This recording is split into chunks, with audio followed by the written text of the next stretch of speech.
Press conference के माध्यम से और अपनी पार्टी आम आदमी पार्टी की तरफ प्रवक्ता होने के नाते ये कंडम मैं करती हूँ जो जिस तरह की स्टेटमेंट आ रही है। नंबर वन, मैं आपको बताऊं, अभी थोड़े दिन पहले उन्होंने अभी जगह जगह जाके वो अपनी पार्टी के लिए वोटों की भीख तो मांग रहे हैं, पर आप जानते हैं जो लैंग्वेज वो यूज कर रहे हैं। अभी 2-3 दिन पहले उन्होंने जो लैंग्वेज यूज करी है कि ये सारे के सारे अलायंस वाले जो हैं बाद में एक दूसरे के कपड़े फाड़ेंगे, एक दूसरे के बाल नोचेंगे।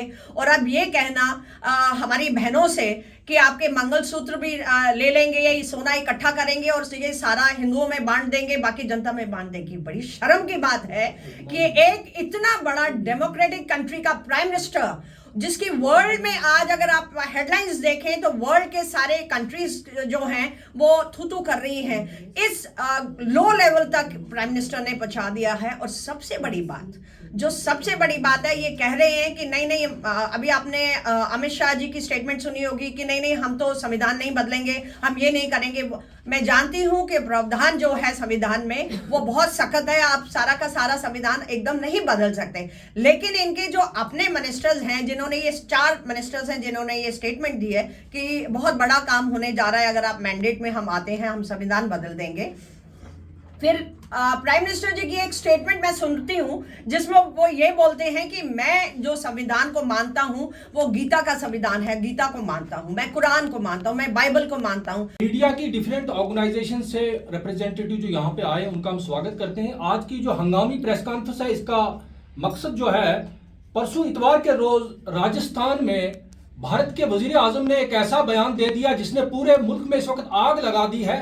मुख्तसरन ये है कि 20 करोड़ आबादी जो है उनको उन्होंने घुसपैठिए कहा है, उनके लिए उन्होंने ऐसे ऐसे शब्द इस्तेमाल किए हैं और यह कहा है कि कांग्रेस अगर इक्तदार में आई, कांग्रेस अगर पावर में आई, वो तमाम दौलत जो है यहाँ की अक्सरियती आबादी के, उनका सोना चांदी लैंड प्रॉपर्टी छीन कर मुसलमानों में बांटी जाएगी और मुसलमान ज्यादा बच्चे पैदा करते हैं। बल्कि यहाँ नहीं वो रुके, उनने कहा कि मैं अपनी माताओं को और बहनों को कहना चाहता हूँ जो हमारी बहू बेटियां, उनका मंगलसूत्र तक छीन दिया जाएगा, वो भी सेफ नहीं है। फिर आगे उन्होंने सवाल किया, क्या तुम ये चाहती हो कि तुम्हारा मंगलसूत्र छीने? तो इस तरह का इस वक्त एक पूरा हंगामा भरपा है और ये बेस है उस मैनिफेस्टो पे जो कांग्रेस ने एक मैनिफेस्टो प्रॉपर्टीज की इक्वल डिस्ट्रीब्यूशन के लिए उन्होंने कहा था कि हम एक सर्वे करते हैं जो अनइक्वल प्रॉपर्टीज हैं, जो लोग गरीब हैं ज्यादा, उनका ख्याल रखते हुए एक सोशलिस्ट एजेंडे के तहत। और उसी वक्त जो है प्राइम मिनिस्टर नरेंद्र मोदी ने यह कहा था कि इसमें हमें मुस्लिम लीग की बू आती है, ऐसा लगता है कि ये मोहम्मद अली जिन्ना के दस्तखत हो रखे हैं। और सवाल ये पैदा होता है कि पिछले जब से भारत आजाद हुआ है किसी प्राइम मिनिस्टर ने इतना लो नहीं दिया, इतनी हेड स्पीच किसी प्राइम मिनिस्टर ने नहीं दी। अब इस तरह के अलग अलग एनालिसिस आ रहे हैं। कुछ लोग तो ये कह रहे हैं कि जो वोटिंग का पहला राउंड है शायद ये हार चुके हैं, तब ये वोट ऑफ फ्रस्ट्रेशन ऐसी बात कर रहे हैं। लेकिन सवाल ये पैदा होता है कि 20 करोड़ की आबादी को आप घुसपैठिए बता रहे हैं, आप एक यहाँ की मेजॉरिटी कम्युनिटी को प्रोवोक कर रहे हैं ताकि वो उन पर अटैक करें, तो ये बहुत ही निंदनीय है। पूरे वर्ल्ड में इसकी निंदा हो रही है, मजम्मत हो रही है। आप देखिए आज की तारीख में जो है वर्ल्ड की हेडलाइंस हिट कर रही है ये न्यूज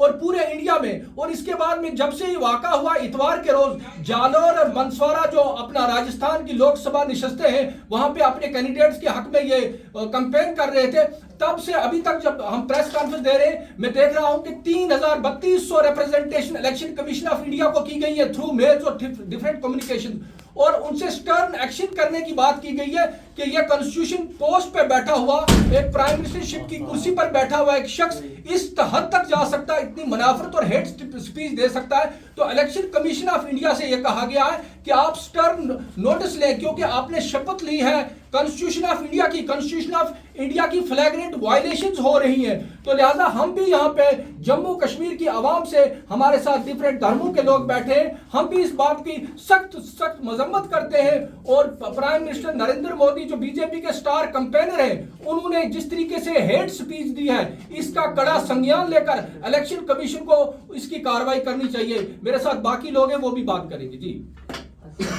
देखिए, जैसा कि ऑलरेडी बता चुके हैं, मेरा नाम सफीर चौधरी।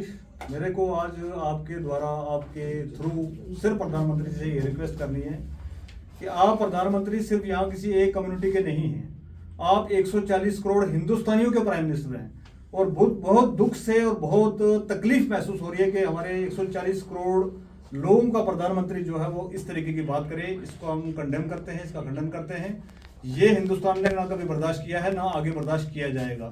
एक तरफ से शिवसेना का एक 60 साल पुराना स्लोगन जब वो किया जाता है, उस लोगों ने अपने इलेक्शन रैलीज में दिया तो उनको नोटिस सर्व हो जाता है, और दूसरी तरफ खुले आम इलेक्शन कमीशन ऑफ इंडिया के जितने भी रूल्स रेगुलेशन हैं उन सब की धज्जियां उड़ा रहे हैं यहाँ के सिटिंग प्राइम मिनिस्टर, और उसके ऊपर बिल्कुल मौन बन के जो है इलेक्शन कमीशन ऑफ इंडिया बैठा हुआ है। हम आपके हिसाब से इलेक्शन कमीशन ऑफ इंडिया से कहना चाहेंगे कि पपट बन के काम ना किया जाए। आप पर डिपेंड करता है कि जो हम कहते हैं मदर ऑफ डेमोक्रेसी, तो मदर ऑफ डेमोक्रेसी को प्रोटेक्ट करना जो सबसे पहला किसी का अगर काम बनता है वो इलेक्शन कमीशन ऑफ इंडिया का है, जो कि वो अपना काम नहीं कर रहा है।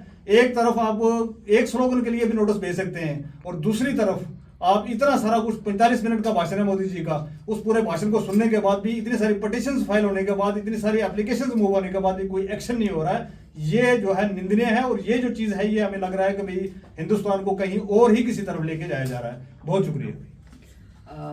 आप सब प्रेस बंधुओं का बहुत बहुत शुक्रिया आज यहाँ आने के लिए। और सबसे पहले तो ऑल पार्टी जितनी भी हैं इंडिया अलायंस की, वो मोदी जी जो हमारे आदरणीय प्राइम मिनिस्टर ऑफ इंडिया हैं, और बहुत बड़ी कंट्री है ये, डेमोक्रेटिक कंट्री वर्ल्ड में जानी हुई, उसके चुने हुए प्राइम मिनिस्टर जिनको मैंडेट मिला है, और मैंडेट सिर्फ हिंदुओं ने नहीं दिया उनको मैंडेट, उनको सारी जातियों ने, सभी धर्म के लोगों ने मैंडेट देके जिताया है।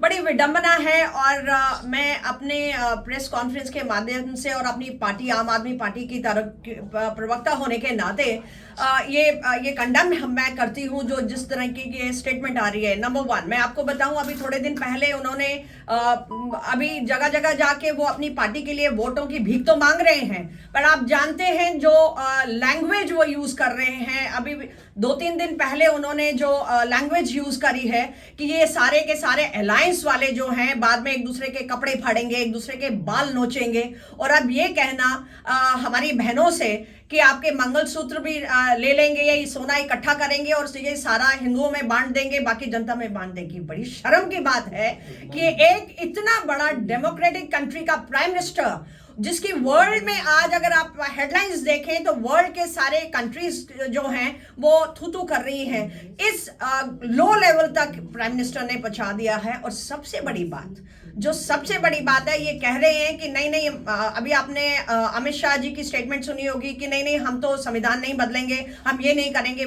मैं जानती हूं कि प्रावधान जो है संविधान में वो बहुत सख्त है, आप सारा का सारा संविधान एकदम नहीं बदल सकते, लेकिन इनके जो अपने मिनिस्टर्स हैं, जिन्होंने ये 4 मिनिस्टर्स हैं जिन्होंने ये स्टेटमेंट दी है कि बहुत बड़ा काम होने जा रहा है, अगर आप मैंडेट में हम आते हैं हम संविधान बदल देंगे। फिर प्राइम मिनिस्टर जी की एक स्टेटमेंट मैं सुनती हूं जिसमें वो ये बोलते हैं कि मैं जो संविधान को मानता हूं वो गीता का संविधान है, गीता को मानता हूं, मैं कुरान को मानता हूं, मैं बाइबल को मानता हूं। तो फिर मोदी जी, मैं आपसे ये पूछना चाहती हूं अपनी पार्टी की तरफ से कि जो डॉक्टर भीमराव अंबेडकर ने और बाकी की टीम ने जो मिलके इस देश की संविधान को, जैसा कि ऑलरेडी बता चुके हैं, मेरा नाम सफीर चौधरी। मेरे को आज आपके द्वारा, आपके थ्रू सिर्फ प्रधानमंत्री से ये रिक्वेस्ट करनी है कि आप प्रधानमंत्री सिर्फ यहाँ किसी एक कम्युनिटी के नहीं हैं, आप 140 करोड़ हिंदुस्तानियों के प्राइम मिनिस्टर हैं। और बहुत दुख से और बहुत तकलीफ महसूस हो रही है कि हमारे 140 करोड़ लोगों का प्रधानमंत्री जो है वो इस तरीके की बात करे, इसको हम कंडेम करते हैं, इसका खंडन करते हैं। ये हिंदुस्तान ने ना कभी बर्दाश्त किया है, ना आगे बर्दाश्त किया जाएगा। एक तरफ से शिवसेना का एक 60 साल पुराना स्लोगन जब वो किया जाता है, उस लोगों ने अपने इलेक्शन रैलीज में दिया तो उनको नोटिस सर्व हो जाता है, और दूसरी तरफ खुले आम इलेक्शन कमीशन ऑफ इंडिया के जितने भी रूल्स रेगुलेशन हैं उन सब की धज्जियां उड़ा रहे हैं यहाँ के सिटिंग प्राइम मिनिस्टर, और उसके ऊपर बिल्कुल मौन बन के जो है इलेक्शन कमीशन ऑफ इंडिया बैठा हुआ है। हम आपके हिसाब से इलेक्शन कमीशन ऑफ इंडिया से कहना चाहेंगे कि पपट बन के काम ना किया जाए। आप पर डिपेंड करता है कि जो हम कहते हैं मदर ऑफ डेमोक्रेसी, तो मदर ऑफ डेमोक्रेसी को प्रोटेक्ट करना जो सबसे पहला किसी का अगर काम बनता है वो इलेक्शन कमीशन ऑफ इंडिया का है, जो कि वो अपना काम नहीं कर रहा है। एक तरफ आप एक स्लोगन के लिए भी नोटिस भेज सकते हैं, और दूसरी तरफ आप इतना सारा कुछ 45 मिनट का भाषण है मोदी जी का, उस पूरे भाषण को सुनने के बाद भी, इतनी सारी पिटीशंस फाइल होने के बाद, इतनी सारी जी नमस्कार, मैं वनीसानी, शिवसेना यूबीटी जम्मू कश्मीर इकाई अध्यक्ष। देखिए पिछले कुछ सालों से लगातार ये देखा जा रहा है कि राजनीति का स्तर बिल्कुल निम्न स्तर पर पहुंच चुका है, लगातार गिरता जा रहा है। और स्पेशली अगर मैं सीधा सीधा बात करूं तो बीजेपी के शासनकाल के अंदर जो प्रधानमंत्री जी का पिछले 10 साल का शासनकाल रहा है, देखिए कभी रंग की बात होती है, रंग पर राजनीति होती है, कभी कपड़ों पर राजनीति होती है, तो इस बार तो उससे भी नीचे चले गए, खाने पीने पर जो है वो राजनीति इन लोगों ने शुरू कर दी। जब वो पैंतरा भी नहीं चला तो अब धर्म की राजनीति पर ये लोग वापिस उतर आए हैं, जो इनकी बहुत पहले से यही इनकी पहचान है। और वो इंतजार भी मुझे लगता है कि जनता कर रही होगी कि कब ये हिंदू सिख, हिंदू मुस्लिम पर जो है राजनीति करेंगे, क्योंकि यही इनको मुद्दों की राजनीति तो आती नहीं है। देश की आजादी के अंदर इनका कोई योगदान नहीं है, मगर शायद अंग्रेजों से जाते जाते इन्होंने वो फूट डालो वाली राजनीति जो है वो सीख रखी है और उसी से जो है अपनी राजनीति चला रहे हैं। देखिए हिंदुस्तान पहचान क्या है इसकी, तमाम उसको धर्मों का जो है गुलदस्ता कहा जाता है। आप इसकी पहचान खत्म करने के अंदर लगे हुए हैं। ये कोई हिंदूवादी भी नहीं है, ये भी मत सोचिए कि ये अगर किसी एक कौम को टारगेट कर रहे हैं तो ये हिंदुओं के सके हैं, बिल्कुल नहीं है। अभी एक आम आदमी पार्टी के भी मेरे दोस्त आपको बता रहे थे कि शिवसेना इसकी भुगत भोगी है। अरे शिवसेना ने तो आपको उस समय अपने पास बिठाया था, चलना सिखाया था, उंगली पकड़कर आगे लेके आए थे जब आपको कोई किसी पार्टी के साथ आपको कोई पार्टी अपने साथ बिठाने को तैयार नहीं थी। और आपने क्या किया शिवसेना की, वही पीठ के अंदर छुरा घोंपा। यानी इनके मुंह में राम, बगल में छुरी लेकर ये लोग घूमते हैं।